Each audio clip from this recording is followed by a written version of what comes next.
The UC Torana would mark the end of the line for the Toranas, but did you know that ironically the UC, whose roots can be traced back all the way through the earlier ICARA and VA programs, was never meant to be, being conceived merely as a temporary stopgap. It also had planned successors, the UD and UE models, already on the drawing board, yet none of them would see the light of day. Ultimately, it would be the new V car that would seal the Torana's fate. But to find out how and why, we will first have to journey back to the late 50s, and strangely enough, the rotary engine. The rotary engine, invented by Felix Vunkel in the late 1950s, and first appeared in a production car in the 1963 NSU Spider. This was followed by the Mazda Cosmo and the NSU RO80 in 1967. Major manufacturers around the world, including Ford and GM, were initially drawn to this engine's compact and lightweight design. By the early 1970s, GM President Ed Cole, a major proponent for the rotary engine, had the corporation fully committed to this technology, even creating two experimental rotary-powered Corvettes, with plans in place to offer the engine in the 1974 Chevrolet Vega and 75 Chevrolet Monza. Then in 1971, the rotary engine craze hit Australia, coinciding perfectly with the initial styling of the LH LX Toranas. GM saw this platform as an ideal candidate for the rotary engine, quickly dispatching several engines to Holden for local evaluation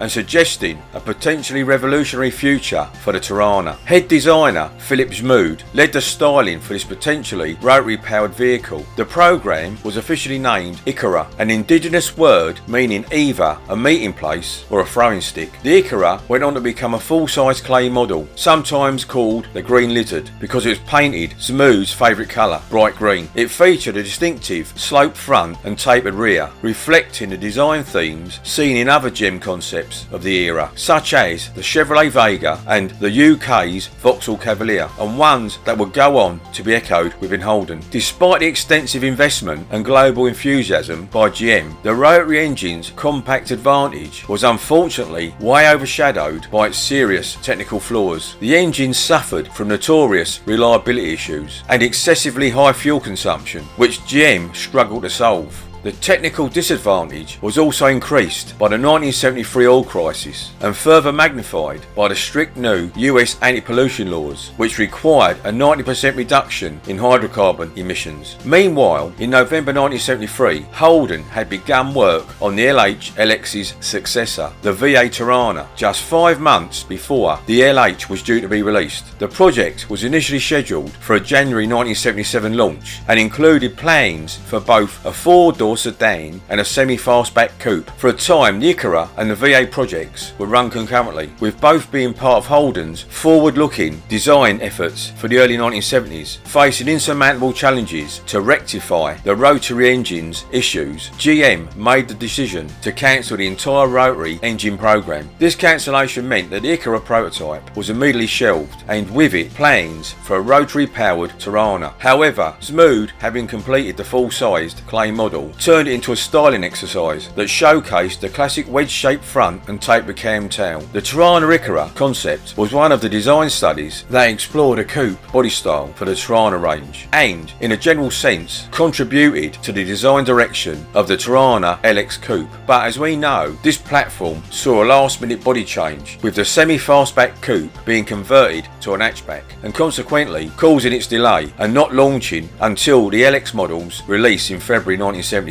However, the ICARA's distinctive angular styling would go on to later influence other design concepts, such as the one-off 1977 Torana Mystère. Interestingly, the Holden rotary engine collection did find one production outlet, albeit indirectly and without GM's backing: the Mazda Road Pacer, a sedan built on the Holden Premier, HJ and HX platforms, manufactured in Japan from 1975 to 1977, with the last car finally being sold in 1979. Mazda imported these platforms without engines, then fitted them with their own 1.3 litre 13B Wankel rotary engine, which now makes the Mazda Road Pacer the only GM-based production car to ever be fitted with a rotary engine. The failure of the rotary engine program was quickly followed by a major internal crisis for Holden. Throughout the mid-1970s, the company had faced declining sales plus increasing corporate pressure to maximise carryover parts in order to keep costs down. This was driven by GM's new world car strategy, a transition transition from producing unique country-specific cars to selling centrally designed, internationally shared platforms. This decision was made because GM was losing sales globally to the new, affordable and high-quality cars that had been centrally developed by other main players and sold worldwide. For reference, the coding of the V8 Torana was also part of the new GM global effort to align vehicle platforms by size. Under the new system, platforms were assigned letters in descending order. W was for large cars, V for medium, followed by U, J, T and finally S for the smallest. The 1974 TA Torana was the first model from Holden to adopt this new global coding system, with the 1975 TX Gemini being the second. The VA's planned lineup was to include a 4-door sedan and a 3-door hatchback coupe, retaining the LH LX's 101.8-inch wheelbase. There would also be a new 5-door hatchback with a longer 106-inch wheelbase, designed for greater comfort and engineered to accommodate a V8. Oddly enough, this larger dimension of 106 inches was the original proposed for the LH LX by Leo Pranu, but was rejected by Detroit. The styling deadline was set for November 1974, with production approval required by March 1975. However, the situation changed dramatically during these months. Despite being a fresh idea for Holden, the 5-door hatchback format already had mixed history in Australia, with existing local rivals like the Renault 16 from 1968 and the Morris 1500 Nomad from 1969 and 1972. And then there would be the new and upcoming VW Passat, which was just about to be released. All VA models would also feature a sloping front end, aligning with GM's emerging corporate design, as seen on the Chevrolet Monza. With this, the interior also got a design refresh, making it a significant improvement over the LH LX's all-steer trim. While the Renault's size approximated to the VA's and was cheaper than the larger Kingswood, Falcon or Valiant, market research in October 1974 indicated that a 5-door hatchback format, despite being adopted by European models like the Renault 16 and the upcoming VW Passat, failed to appeal to Australian families who continue to prefer spacious inline 6 or V8 powered station wagons. Unfortunately, despite extensive discussions, the high cost of retooling the VA's restyle was deemed unjustifiable given the minor projected sales increase, at which point GM Detroit actively suggested the similar sized European V car, an Opel Vauxhall platform planned for late 1977 as a cheaper and newer alternative. This would also align perfectly with their world car strategy already established with the TX Gemini, another car that had edged into Torana territory. Faced with declining sales and a shrinking market share, Holden Managing Director Damien Martin chose a ready-made European platform over the financially risky Australian-only design, and so the VA project was terminated in mid-1975 and the V car was taken on. Developed at a cost of over $110 million, the V car platform was based on the 1977 Opel Record E and Omega architecture, which itself dated back to 1966. Crucially, to accommodate Holden's existing larger 6-cylinder and V8 engines, the design, which would later go on to become the VB Commodore, adopted the front section of the Opel Centre A, with the resulting vehicle then also being heavily revised to more suit the Australian conditions. Ironically, just before the VA's cancellation, the similar sized and globally sold VW Passat was named Wheels Magazine 1974 Car of the Year, and strangely enough, the year after the Leyland P76 took the title. Notice the coding, VA and VB are very close, meaning that these two cars' platforms would have also been very close in dimensions. Despite approving the Commodore, top Holden executives were uncertain of its European-like styling and if it would appeal to Australian buyers, so to hedge their bets they decided to keep the Torana running. Therefore, to achieve this and keep costs down, Holden would utilise the current LH LX platform plus cherry pick any useful elements they thought suitable from the cancelled VA project. The plan was then hastily approved in 1975 as Holden's low-cost insurance policy and would be called the UC Torana. But why use UC? Well, Holden wanted to implement GM's global platform codes, so chose U, which aligned with the Torana Sunbird platforms at that time, and C for continuation, hence UC. Unfortunately, with the impending arrival of the VB Commodore, Holden strategically ceased offering the powerful 4.2 litre and 5 litre V8 engines for the UC Torana. This decision was made to ensure the new Commodore maintained a premium status and an increased racing focus in the market, which left the UC with only 6 and 4-cylinder engines, clearly positioning it below the Commodore in the lineup. As Holden was still serious about the idea of a 5-door hatchback, in 1976 they acquired a just released Rover SD1 from the UK to use as a benchmark for their trials, which was ironic considering the inclusion of a 5-door hatchback was the main reason the VA was cancelled. However, the UC would use the existing Torana wheelbase of 101.8 inches and not the VA's longer 106 inches. Although the Rover was designed as a hatchback from the ground up, the Holden team performed a fantastic feat of engineering and styling to transform the existing Torana shell into a surprisingly competitive 5-door shape. Notice the pentagonal alloy wheels from the Torana LX SS hatchback. Chuck Chapman took over as managing director in January 1976 from Damien Martin. Despite his immediate focus on rationalising output and the upcoming Commodore, his business approach remained conservative, hence his commitment to retaining the UC as a backup plan. In essence, the UC Torana would take the existing LH-LX platform and essentially add the new interior and a refreshed exterior look from the cancelled, more modern VA Torana project to create this new model, whilst also carrying over the 4-door sedan and 3-door hatchback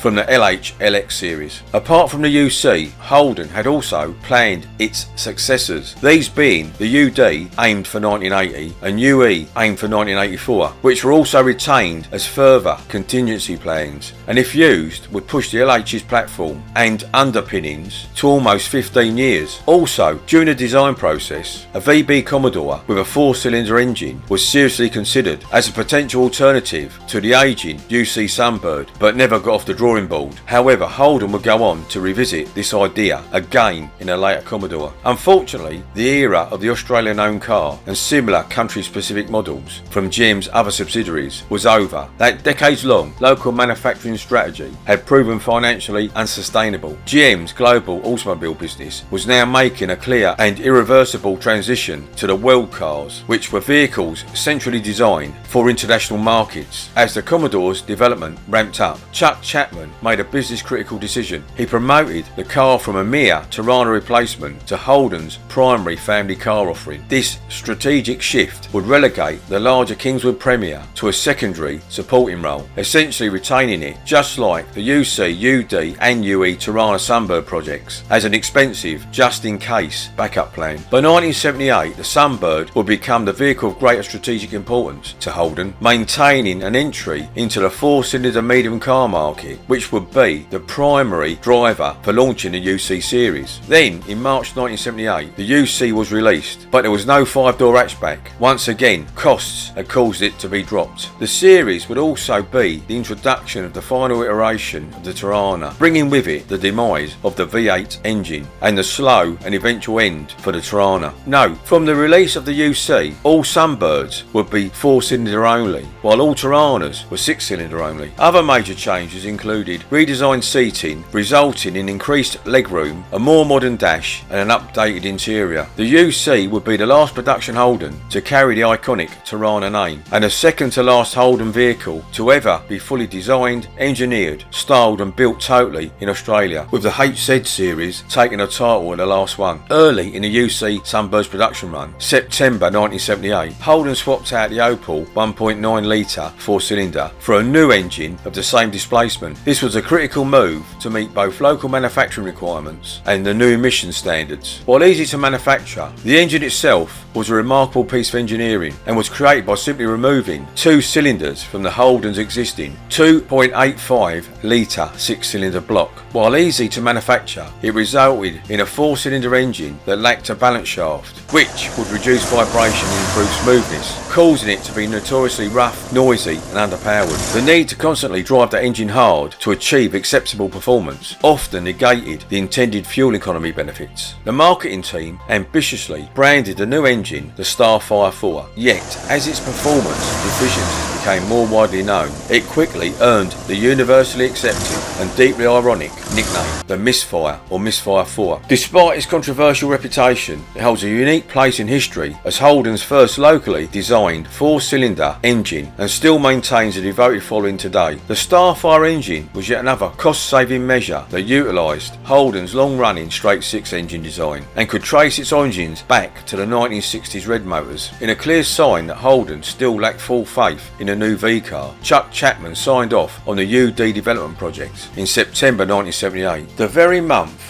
the new VB Commodore was being prepared for its major public reveal. The Holden VB Commodore was officially launched on the 26th of October 1978, with the first examples of the car arriving in showrooms shortly thereafter, starting on the 13th of November 1978. The VB Commodore marked a major shift for Holden, moving towards smaller, more fuel-efficient cars in the wake of the 1973 oil crisis. Power came from the 2.85 litre and 3.3 litre straight sixes, and as already mentioned, the 4.2 litre and 5 litre red V8 engines, mated to either a 4-speed manual or 3-speed automatic transmission. Initially, the Commodore was sold in base, SL and SLE trims, temporarily sharing the market with the Kingswood and the Torana Sunbird, but eventually replacing the larger Kingswood. The last Holden to wear the Kingswood badge would be a variant of the WB series utility released in 1980. For a while at least, there was talk of further extending the Torana Sunbird's production life beyond 1980 with a facelifted UD model, although as we know it never happened. This indicates the UD was intended as a strategic bridge until the J car arrived, and another backup plan should the VB Commodore fail to appeal to Australian buyers. However, Holden documents reveal an ambitious but unrealistic objective for the UD model: to maintain Holden's presence in the intermediate market until a front-wheel drive replacement with a suitable range of body styles was available to achieve the ultimate objective of a 25% market share. Given that Holden currently held only 11% of the intermediate market, this 25% target was extremely lofty, confirming the UD's intended role as a short-term placeholder model. The goal was obviously intended for the eventual front-wheel drive replacement car, not for the aging Torana platform. Significantly, there was also no longer any mention of the previously planned UE model. Externally, the two models, the UC and UD, were nearly indistinguishable, with the main styling update being a grille that also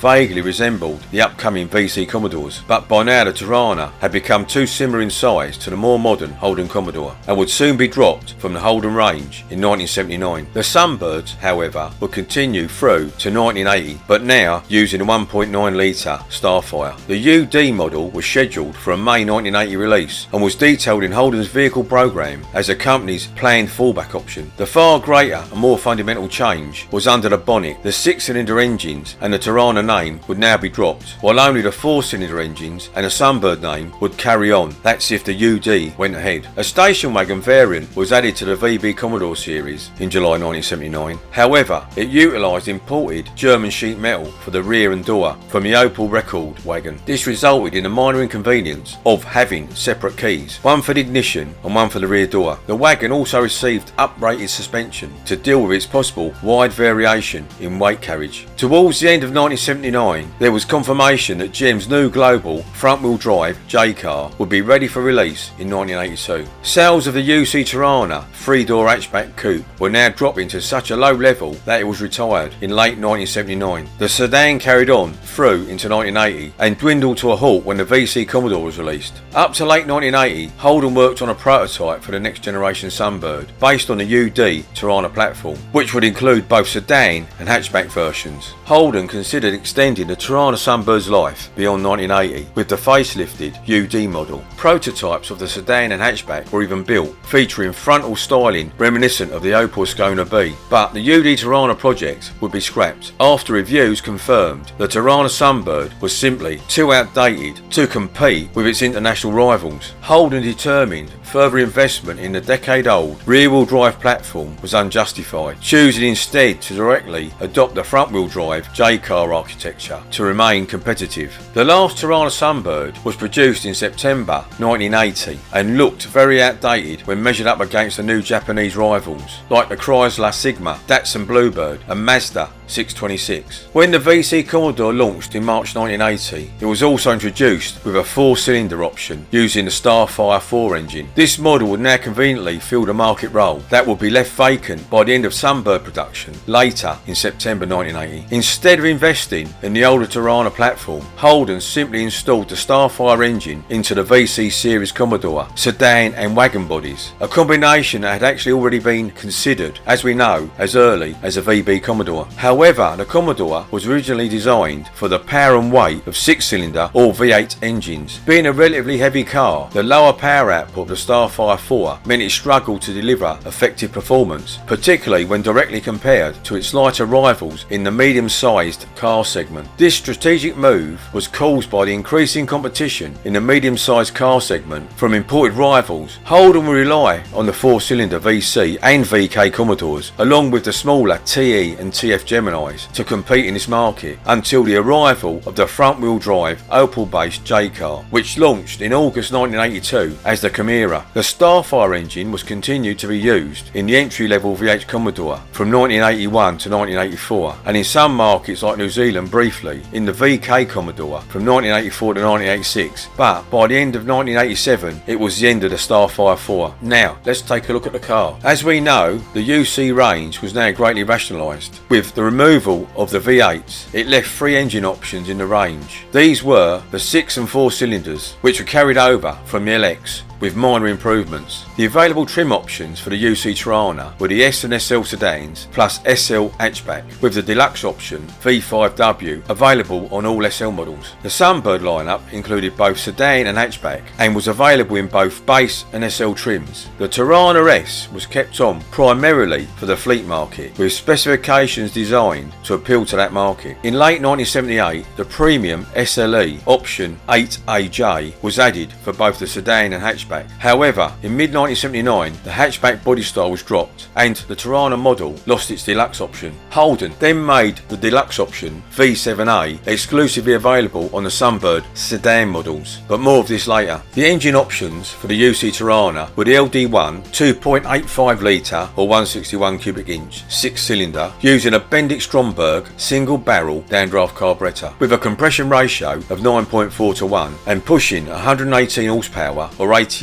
kilowatts, or the L20 3.3 litre or 202 cubic inch 6-cylinder, also using a Bendix Stromberg single barrel downdraft carburettor with a compression ratio of 9.4 to 1 and giving 135 horsepower or 101 kilowatts, both of which were reds. The other engine option was for the Sunbird only, the Opel L16 1.9 litre 4-cylinder, which used a Zenith Stromberg 2-barrel downdraft carburettor, a compression ratio of 9 to 1 and pushed 97 horsepower or 72 kilowatts. The UCS and SL sedans came standard with a 2.85 litre with the 3.3 litre as an option, while the SL hatchback was standard with a 3.3 litre. However, in September 1978, the Opel power plant gave way to the Holden designed 4-cylinder L18 Starfire 4 engine and would be released simultaneously with a Sunbird SLE option based on a 2.85 litre or 173 cubic inch 6-cylinder Holden red motor, but with 2 fewer cylinders, a new shorter crankshaft and newly designed cylinder head using the 2-barrel Rochester Variajet carburettor, a compression ratio of 8.7 to 1 and pushing 80 horsepower or 60 kilowatts. The Starfire 4 engine was painted silver as opposed to Opel's black. The available transmissions for the UC were the M15 3-speed manual column change, the good old M20 Aussie 4-speed manual floor change and a ubiquitous M40 Trimatic 3-speed auto in either floor or column shift. The S sedan was standard with the M15 3-speed, whether 2.85 litre or 3.3 litre, but optional with the M40 Aussie 4-speed, but only if bucket seats were optioned. The final option was the M40 3-speed automatic, with the shifter location depending on the seating. Front bench seated models used a column change, while those with the optional bucket seats could be fitted with a floor shifter. The SL sedan, irrespective of engine, came standard with the M20 4-speed plus front bucket seats and was optional with the M40 3-speed auto floor change. The SL hatchback, being only available with a 3.3 litre, came standard with the M20 4-speed plus front bucket seats and was optional with the M40 3-speed auto floor change. As a Sunbird only used a 1.9 litre and was standard with front bucket seats, it received the M20 4-speed as standard with the M40 Trimatic automatic as an option. As a matter of interest, the MC6 4-speed Filipino transmission was also available but for export only, plus all manual transmissions use a cable operated clutch. The Radial Tuned Suspension, or RTS, also received even further refinement, and the car's chassis was lightened in some areas to improve the power to weight ratio. This could be done due to the demise of the V8s, which meant the chassis no longer required the extra strengthening for these engines, enabling engineers to lighten the structure. The upgraded RTS received new front and rear stabiliser bars, specifically tuned coil springs and shock absorbers, with upgraded front upper control arms and specifically designed suspension bearings. The UC series also introduced a new Holden small Salisbury differential, replacing the older Banjo type, plus being significantly lighter. This change was structural, requiring a new rear floor panel pressing to accommodate the repositioned upper trailing arms. The UC also had the option of a G80 limited slip differential. Crucially, this modification, which included a modified boot floor pressing, finally fixed a major design flaw by repositioning the spare wheel. This allowed the spare wheel to be moved to an upright position on the passenger side of the boot, significantly increasing practical cargo room. Whereas in the previous LH/LX models, the spare was inconveniently mounted upright under the rear parcel shelf, which not only severely limited usable trunk space, but made the wheel difficult to access. As there are several available rear axle ratios and transmission combinations, for ease I've listed all these here. Feel free to pause to view them for reference. I'll save you the boredom of having to listen to me reading each one individually. The added advantage of all the improvements was the ride height was also increased front and rear. The steering rack was now mounted solidly as in the A9X, with precise rack and pinion gearing and not rubber mounted as in the LX/LH. Standard on the UC were 254mm front disc brakes and 228mm rear drums. The UC also had the option of the JM8 rear 266mm disc brakes, which was similar in design to the A9X and HZ units, being larger at the rear like the A9X. However, these were smaller in diameter to suit its 13-inch road wheels. All UC Toranas came standard with 5.5 by 13 JJ steel road wheels, shod in BR78 S13 steel belted radial tyres with full face wheel covers. The exception to this was a top spec SLE, which was fitted with N67 6 by 13-inch cast alloy wheels and shod with 185 by 70 HR13 tyres. Funnily enough, the same styles used on the TD Gemini SLE. The interior was upgraded with improved rear seating, allowing the rear passengers to sit lower and resulting in increased rear legroom. The S received a full foam front bench seat, while the SL and Sunbird received improved front bucket seats with reshaped headrests, giving rear passengers better forward vision. It was also given a more modern dash with a lock-in glove compartment and integral light, centre console and a HX type multifunction column stall. The new dash fascia had a heater demister or optional air conditioner C60 with its control in the centre above the air outlets. The instruments were also upgraded to include a temperature gauge on all models. An optional U17 instrument cluster was also made available, which included gauges for fuel, temperature, oil and volts, as well as a speedo and tacho with a small clock mounted within the arc of the tacho. The steering wheels used were a stylish new two-spoke design with unique horn pads. However, the SLEs used the option NK3, which was the HZ GTS 3-spoke sports steering wheel, which was also colour-coded to the interior. If you optioned a Trimatic automatic transmission, you would also receive a T-bar changer for floor shifts. Another worthwhile improvement was the new central floor-mounted handbrake, fitted between the two front bucket seats, if optioned. However, the under-dash pedal-operated parking brake, inherited from the LH and LX series, was retained exclusively for the front bench-seated Toranas. The more upmarket SLE was also given velour seat trim. The UC adopted larger rectangular headlights as compared to the LX's older and dated headlight setup, while the S received tungsten filament sealed beams. Quartz halogen headlights were standard on all Sunbirds, SLs and SLEs. White parking lights were no longer inside the headlights, but were mounted with the orange front blinkers at the outer edge of the headlights. The bonnet was also reshaped and extended further forward over the grille. The grille itself was redesigned, as was the front valance, giving it a flatter and more upright, modern appearance. The UC's front also featured a front air dam to both aid stability and to also direct cool air onto its new front disc brakes and radiator. The UC also received new, distinct larger tail light clusters and a revised tail panel to accommodate them. As an aside, these new tail lights became debatable. Unlike the LH-LX, where the indicators were visible from the side, the UCs were mounted far too close to the centre of the rear valance panel, so reducing their visibility from the side. The SL and above received all-round wide side mouldings, giving a wraparound look, and were finished off with front and rear bumper insert. As a matter of interest, the hatch hutch was still available and was also carried over from the LX as an option on the UC hatchback versions. The UCs were also given larger fuel tanks. The sedan got 55 litres and the hatch got 52.5 litres. From the UC Torana's launch in March 1978, the Torana SL was offered with a deluxe option, V5W. However, when the Torana line was discontinued in July 1979 and with it the hatchback,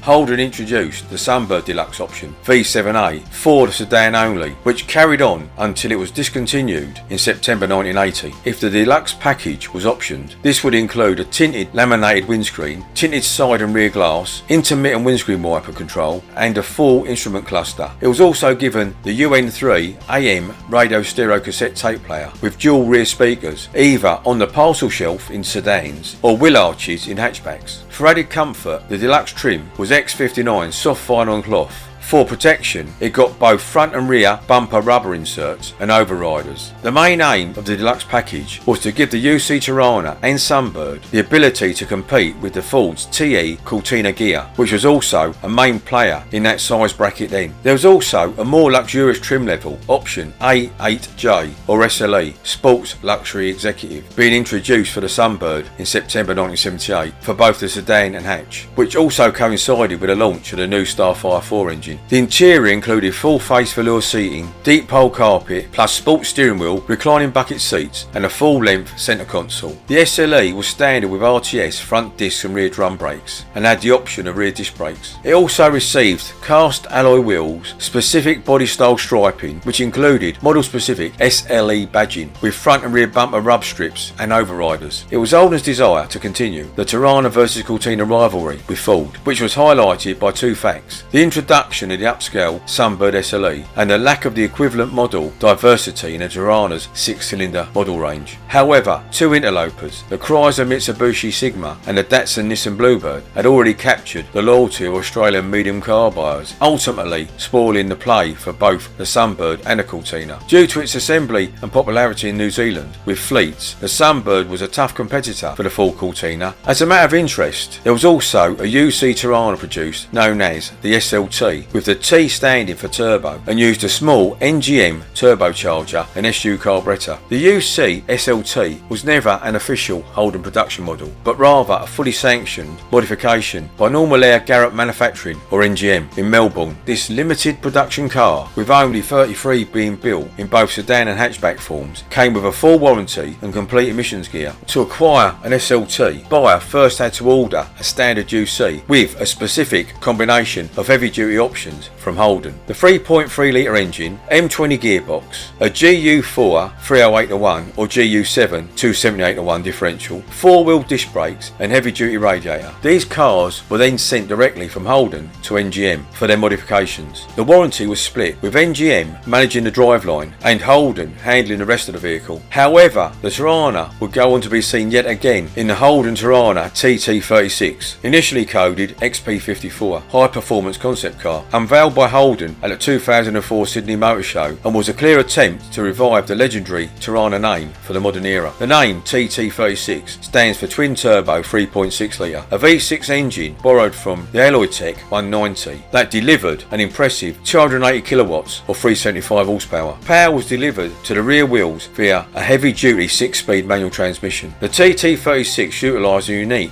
Australian designed chassis that blended Holden's core engineering expertise with components and philosophy philosophy from GM's global sports car platforms, like the Pontiac Solstice's Kappa architecture. The mid-sized four-seater hatchback was designed as a modern spiritual successor to the Bathurst-winning A9X. Visually, it was unmistakable thanks to its bold, magenta pink paint, glass roof and muscular proportions. The cabin also showcased new luxury, spelled NU, with minimalist black and white leather and a futuristic touchscreen system. Crucially, the TT36 proved Holden's local design team could create a high-performance, rear-wheel drive car capable of rivaling European sports sedans. Its design language, featuring short overhangs and high beltline, served as a direct design precursor to the 2006 VE Commodore. Although the TT36 was not intended for production, this concept remains a famous part of Holden's history, highlighting the brand's immense design and engineering talent and its vision for the future. Only one example was built, the prototype, which has been on regular display at the National Motor Museum in Birdwood in the Adelaide Hills since its first appearance. Total production was 53,008 units, which can be broken down to domestic sales 46,495, export sales complete vehicles 225 units, and export sales CKD or completely knocked down kits 6,288 units. The UC Torana may have been quietly ushered out the door, but we should not underestimate its contribution. Despite being a heavily facelifted version of a design that was already a decade old, the UC series delivered a respectable 53,008 units during its short production run. While this number paled in comparison to the wildly successful 95,906 sales of the new VB Commodore, the UC still generated around $1 billion